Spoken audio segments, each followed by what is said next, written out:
Olá, eu sou Murilo Trindade e esse é mais um episódio do WM Podcast. Aqui a gente conversa sobre saúde, gestão e tecnologia, trazendo temas importantes para quem atua nessa área ou pelas pessoas que se interessam pelas novidades que vêm movimentando esse setor. Nosso bate-papo de hoje é sobre inovação na medicina. E para falar sobre isso, a gente tem o Dr. Rafael Sodré, que é cirurgião torácico, professor universitário e referência em técnicas médicas minimamente invasivas. É um prazer te ter aqui, Rafael, para compartilhar um pouco da sua experiência com a gente. Ô Murilo, muito obrigado pelo convite. Eu acho que, primeira coisa, parabenizar vocês do WM, né? Eu acho muito importante essas podcasts, compartilhamento, né? de novidades relacionadas à área de saúde, né? Principalmente gestão, e estou aqui disponível para poder ajudar. Que bom. Então, assim, para a gente começar esse bate-papo, olhando a sua trajetória na medicina, o que mais chamou a atenção nas mudanças que essa área passou nos últimos tempos? Eu não sou velho não, né? Mas eu acho que a gente viu as grandes, assim, muita mudança nos últimos 10 anos, e a mudança muito rápida, né? Primeiro, para você ter uma ideia, na minha área da cirurgia, desde que eu estou na faculdade até terminar minha formação de cirurgia, praticamente a cirurgia era por via aberta. O que a gente fala via aberta é fazer um grande corte, afastar a costela para operar o pulmão. E isso foi durante quase um século isso, né? E a partir de 2010 começou a ter o uso da videocirurgia, né? E de para cá, 2010 para 2020, começou a cirurgia robótica. Então você teve um grande tempo de cirurgia aberta, passou para a vídeo já foi para a robótica, e agora já tem vários outros robôs. Você já entrou com inteligência artificial, isso é um fato, que isso tem na medicina, não é só na cirurgia, na gestão, né? E quem não se adaptar, né, eu não acho que, a gente sempre fala essa frase, que talvez a inteligência artificial, recentemente o Bill Gates falou isso, né, que uma das áreas que ele acha que a inteligência artificial vai ocupar é a medicina. Eu acho que talvez sim, vai criar algumas áreas de desemprego, mas o médico hoje ele é obrigatório a entender a inteligência artificial. Ele tem que saber usar isso a seu favor. E eu acho que a grande mudança para mim hoje vai relacionar muito com inteligência artificial. São muitas inovações que estão chegando aí nessa área, e uma delas é a cirurgia minimamente invasiva, que virou um divisor de águas na medicina moderna. O que é esse tipo de procedimento, o que faz esse tipo de procedimento ser tão valorizado hoje em dia, tanto do ponto de vista clínico quanto na organização do serviço? É lógico que tudo que tem inovação tem que pensar que vai ter um custo, né? Como eu estava falando, antigamente a gente fazia uma cirurgia por via aberta. Então, a gente afastava a costela do paciente, cirurgia é um trauma, né? É um trauma. Você tem uma resposta ao trauma da cirurgia como você também tiver, por exemplo, um acidente. Então, a cirurgia é um trauma. É lógico que é um trauma que a gente é programado, né? Não é uma cirurgia de urgência. A cirurgia eletiva é um programado. Então, quando você pensa na cirurgia minimamente invasiva, que aí vão ser as duas, tanto a cirurgia por vídeo quanto a cirurgia robótica, o intuito é agredir menos o paciente, né? A cirurgia em si, ela vai ser praticamente a mesma que faz a aberta. Você vai ter ali um pulmão, por exemplo, você vai ter que ligar uma veia, você vai ter que ligar uma artéria, você vai ter que ligar um bronco. Só que você vai fazer esse procedimento por vamos dizer assim, um orifício menor, uma incisão muito menor do que é a cirurgia aberta. Então você vai agredir menos, você vai ter um menor nível de dor, menor sangramento, o paciente tem uma recuperação mais rápida, né? Ele sai mais rápido do hospital, ele volta mais rápido para as suas atividades. Então, é uma tecnologia sim que se vê vantagem, né? E eu sempre falo isso. Até questão financeira. Tem estudos que já mostram, um estudo do Reino Unido, chama Violet, né, que é violeta, Violet, porque ele mostrou que você tem uma diminuição de custo quando você coloca a cirurgia minimamente invasiva para dentro do hospital, né, a longo prazo. A curto prazo, o cirurgião vai ter que aprender a técnica, então ele demora mais um pouco na cirurgia, mas a longo prazo isso tem redução de custo. E recentemente, Rafael, Vitória da Conquista foi o palco da primeira cirurgia torácica robótica da região. O que você acha que isso simboliza para o interior, para o desenvolvimento da medicina e para a descentralização dos procedimentos de alta complexidade? Então, isso é verdade, eu nem sabia, mas me falaram, depois eu vou até averiguar mesmo, mas foi a primeira cirurgia torácica robótica do interior do Norte e Nordeste, né? E parabenizar o Hospital SAMUR, né, que fez o investimento.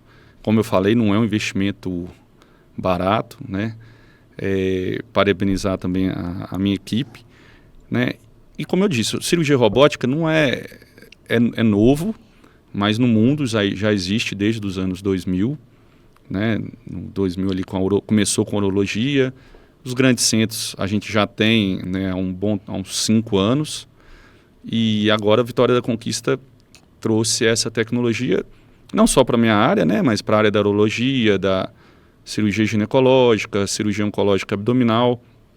Assim, a minha opinião é que isso é um grande avanço, né? A gente conseguir regionalizar a saúde no Brasil não é uma tarefa que é minha. O próprio governo do estado tem esse, né, o governo federal, que é a regionalização da saúde. Isso facilita muito quem tem acesso à saúde. Às vezes você tem que percorrer grandes distâncias para conseguir um tratamento. Então, eu acho que isso foi um grande avanço, né, pensando nessa regionalização e o acesso, né, para quem quer ser submetido à cirurgia robótica, hoje já tem no Hospital SAMUR.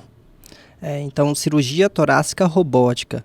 Quem opera é o robô? Como é que fica o médico na hora da cirurgia? Essa pergunta é muito boa, viu, Murilo? Porque às vezes eu vou falar com o paciente acha que eu não vou fazer nada, né? Que é só o robô que vai estar... Até queria, né? Mas você só olha. Porque como eu disse, a cirurgia em si, ela é a mesma. Vai retirar o mesmo pedaço do pulmão, vai ligar a mesma veia, vai ligar o mesmo bronco, que é o que passa o ar para o pulmão, e a mesma artéria. Tirar os mesmos linfonodos, as mesmas... né? Não vai mudar. O que muda é o acesso e a prática. Então, o que é? A gente fala que ela tem 2 fases. A primeira fase, a gente tem que fazer uma incisão, os pequenos portais, e depois a gente tem uma expressão que de tanto usar ficou, que é docagem, que é uma expressão inglesa, que é docking, que é acoplar, né?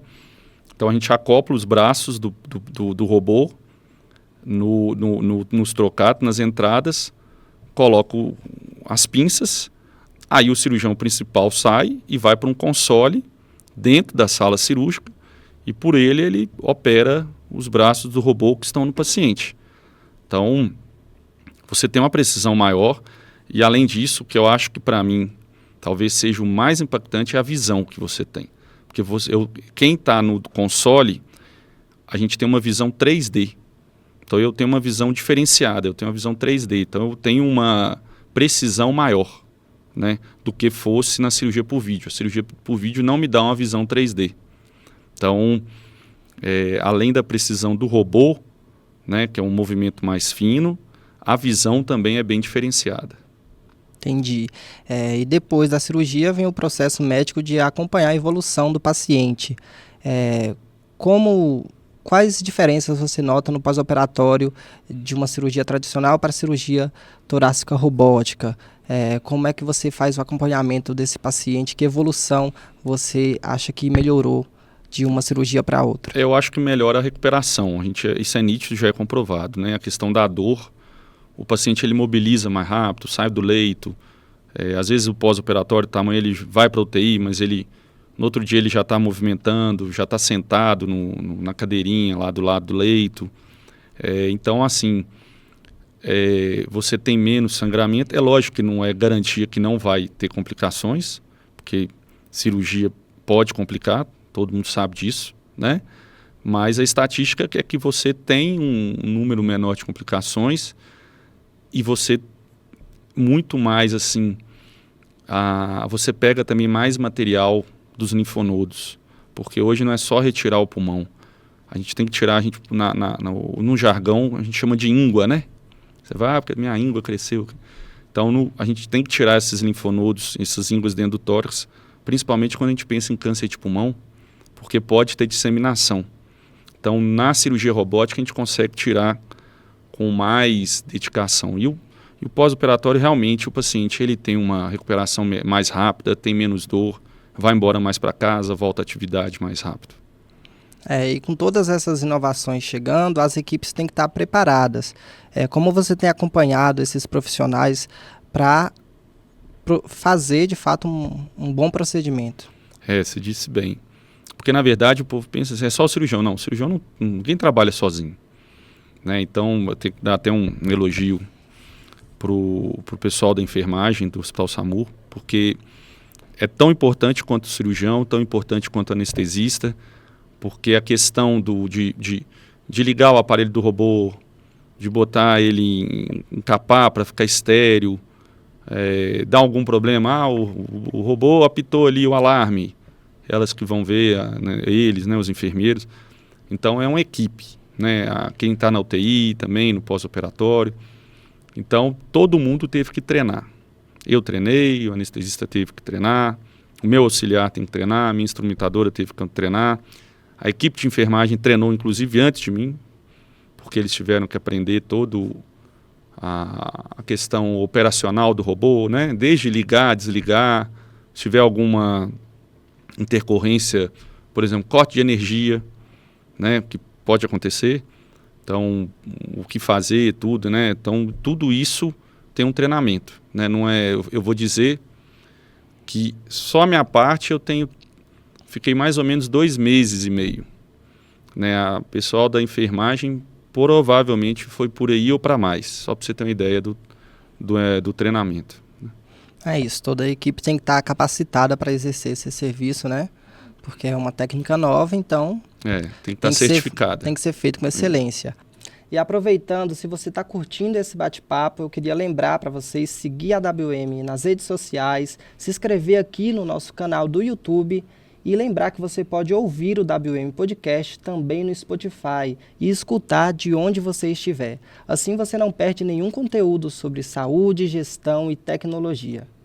E agora, Rafael, continuando o nosso bate-papo, muitos gestores ainda não enxergam a tecnologia como investimento.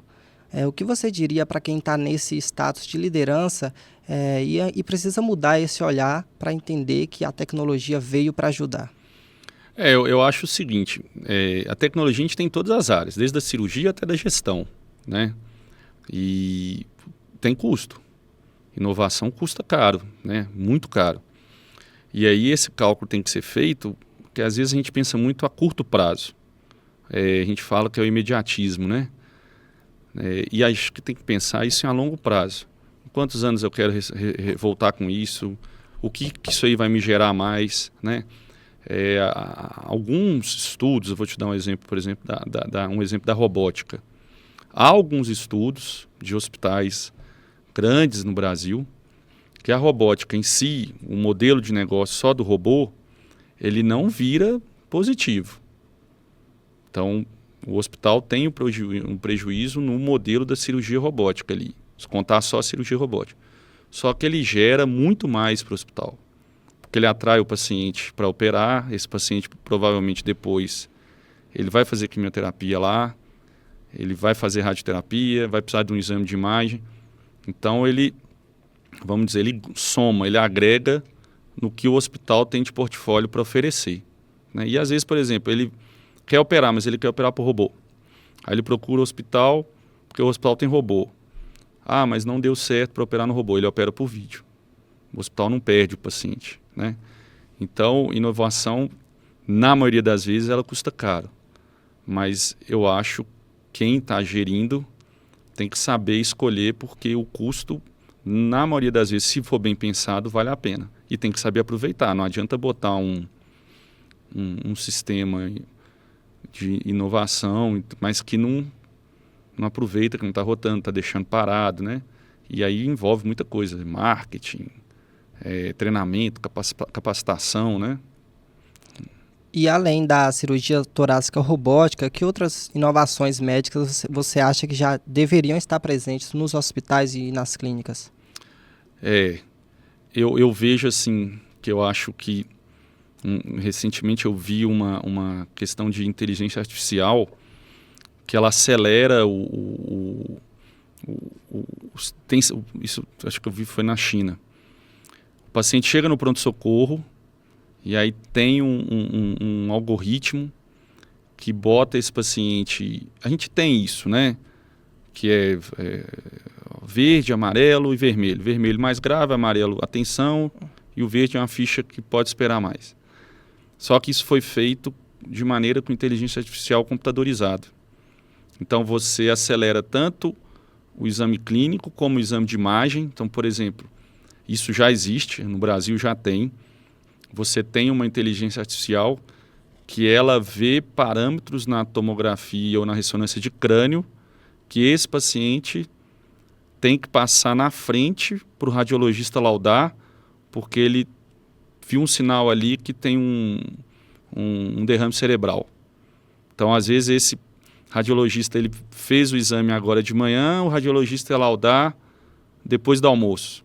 Então, a inteligência artificial, não, esse aqui tem que acelerar, porque ele tem um sinal ali que pode ser um derrame, se o médico já atuar antes e tem a chance melhor. Então, isso era alguma coisa que eu vejo que salva vidas. Então, essa inteligência artificial atrelada a acelerar, entendeu? Não, aí não é aquela tirar um emprego do médico, não, mas a melhorar o atendimento. Então, isso já é uma coisa que já poderia se pensar em alguns locais aqui em Vitória da Conquista e região, né? E você acredita que ainda tem muita resistência para adotar essas inovações? Eu acho que sempre vai ter, né?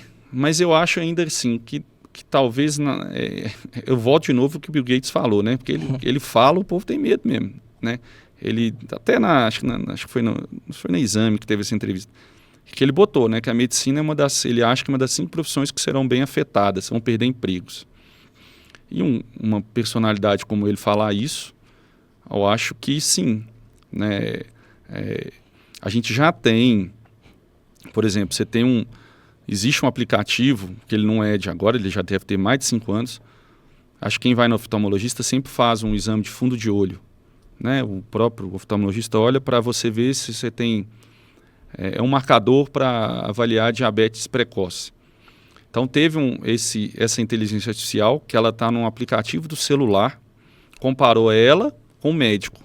Ela foi melhor para fazer o exame de fundo de olho. Só que é aquele negócio. O oftalmologista não faz só o exame de fundo de olho. Tem todo um contexto. Então, eu vejo que isso aí vem para ajudar. Eu não vejo que vem para tomar o lugar. Só que algumas pessoas, lógico que vão temer isso, né?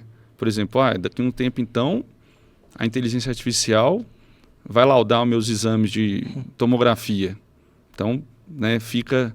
Então, assim, eu acho que ainda tem, sim, e não é só na medicina, na área de saúde, acho que em geral, a gente vê a China hoje, né, acho que é um grande referência, lançou um hospital agora saiu até nas notícias aí, que é todo robotizado. Enfermeira mede a pressão, quem leva a comida é um robô, quem faz a cama do paciente é um robô. Então assusta, né? Inclusive, na pandemia, as imagens dos hospitais de campanha chineses construídos em 4 meses, né? Chamaram muita atenção. E aí agora a gente entra numa área que você também sabe muito, que é sobre a formação médica. Você que é professor na Universidade Federal da Bahia. Como você tem observado a preparação desses futuros médicos para lidar com essas inovações na medicina? Você falou muito bem. Assim, a gente está ali na milênio, né, geração Z, tudo.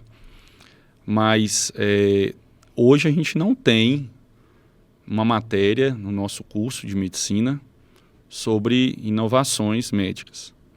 A gente está com a proposta de fazer uma matéria optativa. Há já no Brasil alguns cursos de medicina, são poucos, talvez não cheguem nem a 10, que você tem cadeiras que tratam sobre machine learning, big data, inteligência artificial, né? E para mim isso é importantíssimo.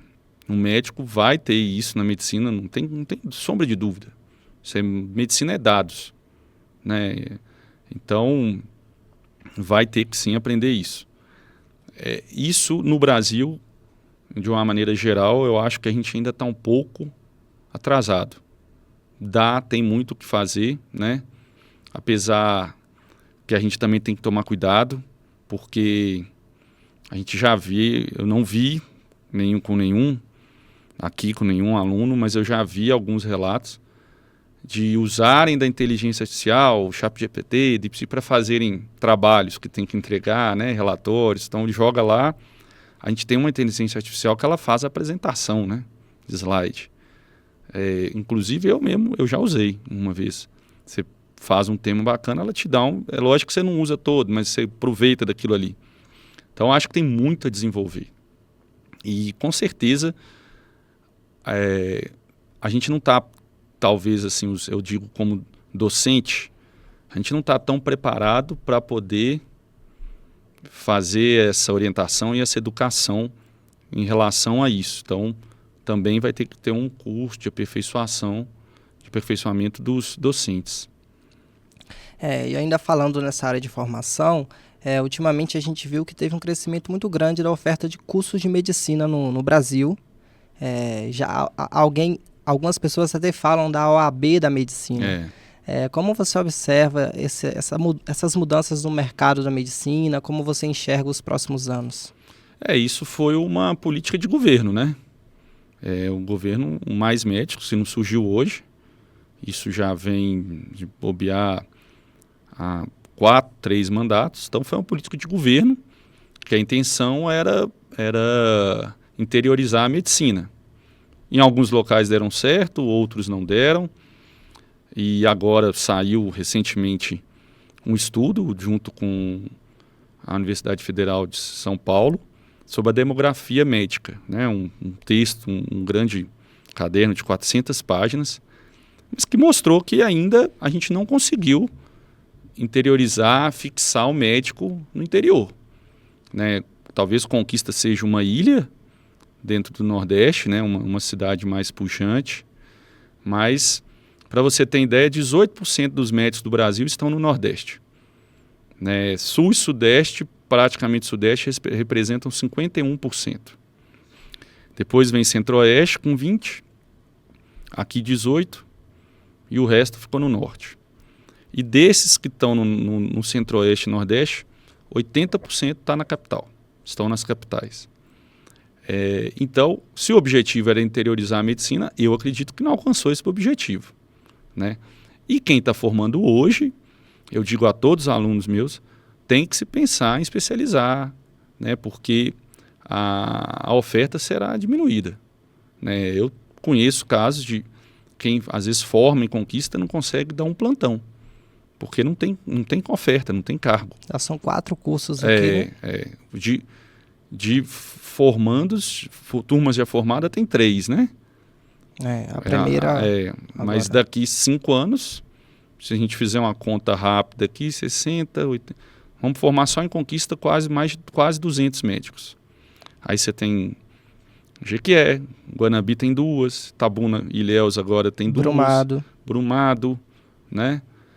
E nós estamos falando num raio de 300 a 400 quilômetros, né?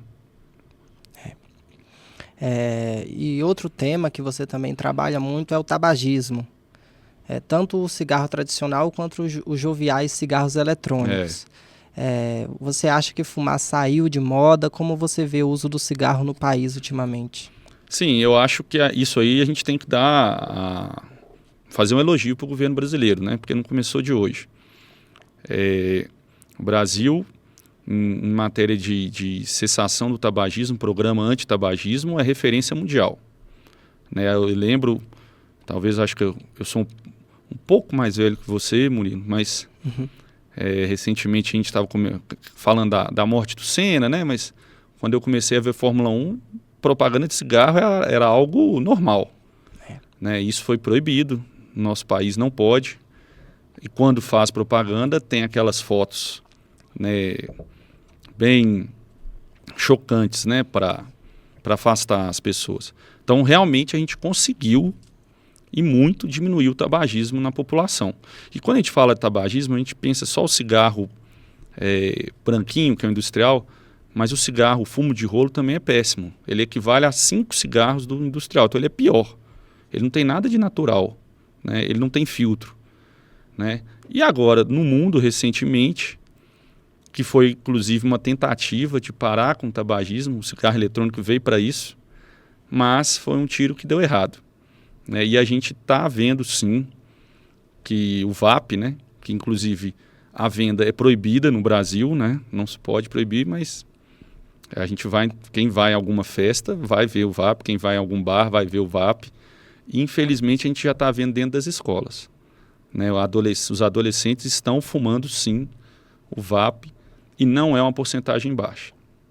E o vape, o cigarro eletrônico, ele tem grandes males, já sim, pensa-se que ele é sim um risco para câncer de pulmão, e tem doenças próprias do vape. E eu acho uma coisa que a gente esquece, como ele não é vendido no Brasil, não tem regulação. Né? A gente não sabe o que está usando ali dentro, porque não está regulado. Não sabe quanto tem de amônia, o que tem mais, se é só nicotina, qual que é a dose disso daqui, daquilo. Então é algo muito grave. Né? E aí às vezes tem isso como em pauta até na Câmara dos Deputados. Recentemente teve isso. Vamos liberar? Quem apoiou? Vamos liberar para a gente poder saber regular. O que tem nisso? Ou vamos proibir? Mas aí tem que proibir mesmo, né? Porque a gente vê que consegue comprar em plataformas de venda online, né? Então... e já tem aquelas plaquinhas assim, proibido cigarro eletrônico, mas tem gente fumando cigarro eletrônico embaixo da placa. Para você ver, então... tem cigarro eletrônico que ele parece estojo, apontador, que o menino leva para a escola, lápis, para ele camuflar, e na hora do recreio ficam usando. Tem de todo jeito. E aí, voltando para a tecnologia, tem muita gente, como você falou, o robô vai dar o laudo para mim. Tem muita gente que acha que a tecnologia afasta o médico do paciente. Já tem gente que diz que aproxima. Como você vê essa relação? Como você está falando aí, né? Você tem a tecnologia que você usa para o bem e a tecnologia que você usa para o mal. A VAP está usando para o mal. Né? A gente o cara vai lá, faz um VAP parecido com um estojo, tudo. Então você tem que saber usar realmente a tecnologia, porque senão, se você ficar ali só olhando na frente do computador, você vai se afastar mesmo do paciente. Né? E tem coisas que são contato, exame físico. Né? E olhar o paciente, vai ter que palpar, vai ter que fazer exame físico, vai ter que fazer algum procedimento. É lógico que algumas coisas podem afastar.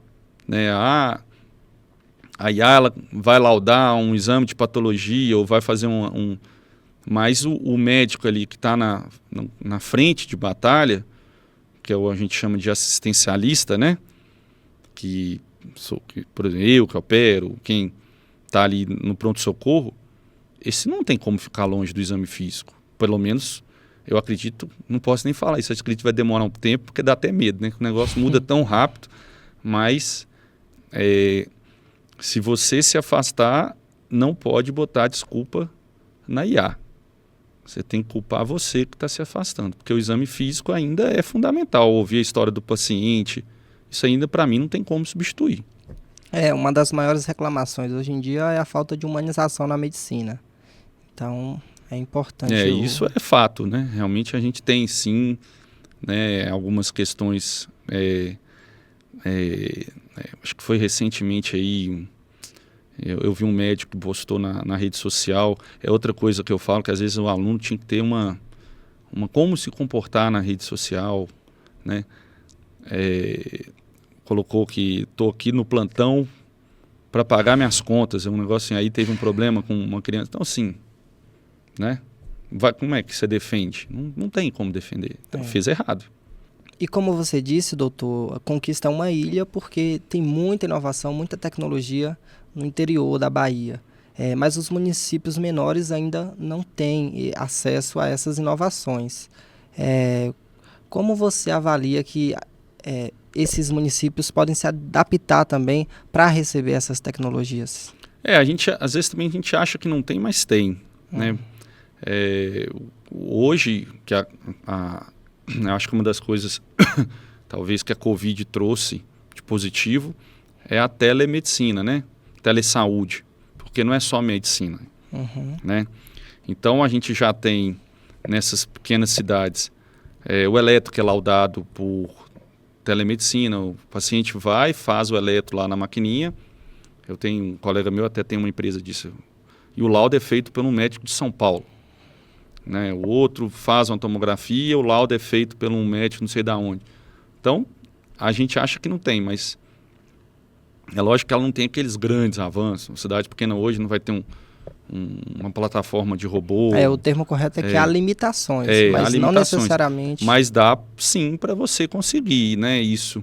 Então, eu penso em questão de medicina de saúde básica, que eu acho que é hoje a grande vertente, porque eu aprendi na minha faculdade a gente tratar o paciente deitado. Então, quando ele já estava doente. Hoje, o foco é a gente tratar o paciente em pé. Então, é prevenção, principalmente quando a gente pensa em oncologia. Então, é rastreamento, né? A gente estava falando até fora do ar, questão de alimentação, maus hábitos. Então, essas consultas mesmo em unidade básica de saúde, você consegue hoje, você já tem programas, empresas que fornecem para a prefeitura, para o governo do estado, você tem uma consulta com um especialista, entendeu? Então, precisa de um cardiologista, mas não tem. Uma telemedicina pode ajudar. Precisa de uma psicóloga, não tem. Uma telesaúde pode ajudar. Então, por exemplo, você tem um serviço que é por telesaúde, que é o paciente, que é a cessação do tabagismo, que é um programa isso, né, de cessação do tabagismo. Então, você precisa de um pneumo, de um psicólogo, às vezes um psiquiatra, né? E isso dura de 4 a 8 semanas, porque o paciente pode ter recaída, essas coisas. Então, dá para fazer isso por telemedicina. Aí também vai ser aquele gestor que está um pouco mais ligado nessas inovações, mas dá para fazer muita coisa com a tecnologia que não é tão cara, né? Vai precisar praticamente de um computador e uma boa internet. E como você falou, doutor Rafael, esses serviços de tecnologia são muito caros, mas a maioria dos municípios ainda dependem muito do SUS. Como você vê a chegada dessas inovações também no Sistema Único de Saúde? Não só os municípios, né? A sociedade, inclusive onde a gente vive, né? A maioria depende do Sistema Único de Saúde. Então, a gente tem que sim pensar em ter um sistema de saúde forte, sistema único de saúde forte. A inovação da parte cirúrgica, cirurgia minimamente invasiva, quando a gente pensa no vídeo, já está bem, sim, disseminado pelo nosso, eu vou dizer, estado da Bahia. Né? Robótica ainda não tem pelo SUS aqui, no estado da Bahia, mas no Brasil tem. Você tem serviço em São Paulo, o próprio Instituto Nacional do Câncer tem. Né?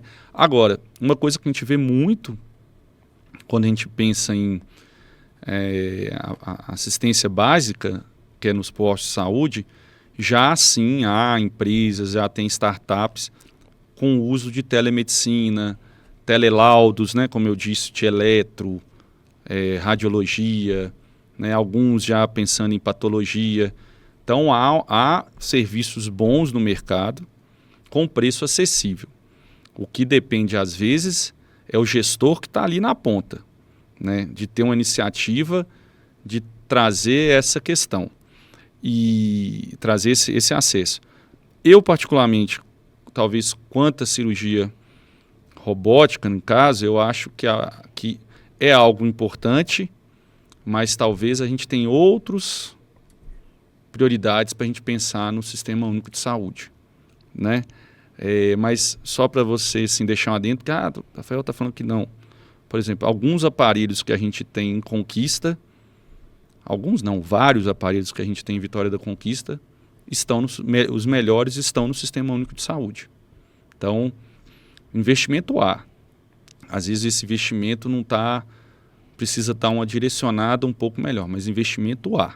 E agora, já finalizando aqui o nosso bate-papo, a maioria das pessoas que nos acompanham são da área da saúde.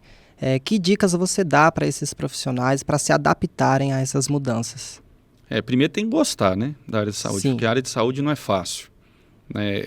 Ela te pega, te absorve muito mentalmente e fisicamente, né? Porque tem que estudar, o seu trabalho é lá o tempo inteiro, quem dá um plantão não para, né? E eu acho assim, dicas primeiro, saber o básico. Se você não souber o básico, eu falo, ó, não adianta você querer operar se você não sabe anatomia. Então não adianta você querer impor uma tecnologia se essa tecnologia, o seu campo base não está preparado para ela. Porque você vai gastar um dinheiro que você não vai ter onde aplicar, né? Eu entendo, para quem está na área de saúde, você não tem que saber fazer inteligência artificial. Então, eu vou criar um aplicativo. Não. Mas você tem que saber usar a inteligência artificial ao seu favor. Eu acho que a grande diferença nos próximos anos do médico que vai estar com um bom emprego para o médico que vai estar ou desempregado com, né, um emprego inferior é aquele que souber usar a inteligência artificial ao seu favor. Foi um prazer, Dr. Rafael, te receber aqui no WM Podcast. Foi uma conversa que trouxe muitas reflexões sobre o futuro da medicina. Muito obrigado pela sua presença. Eu que agradeço, mais uma vez, parabéns a vocês pela sua excelente iniciativa. E para você que acompanhou a gente até aqui, muito obrigado pela sua audiência. A gente segue nos próximos episódios com mais debates sobre saúde, gestão e tecnologia. Até a próxima!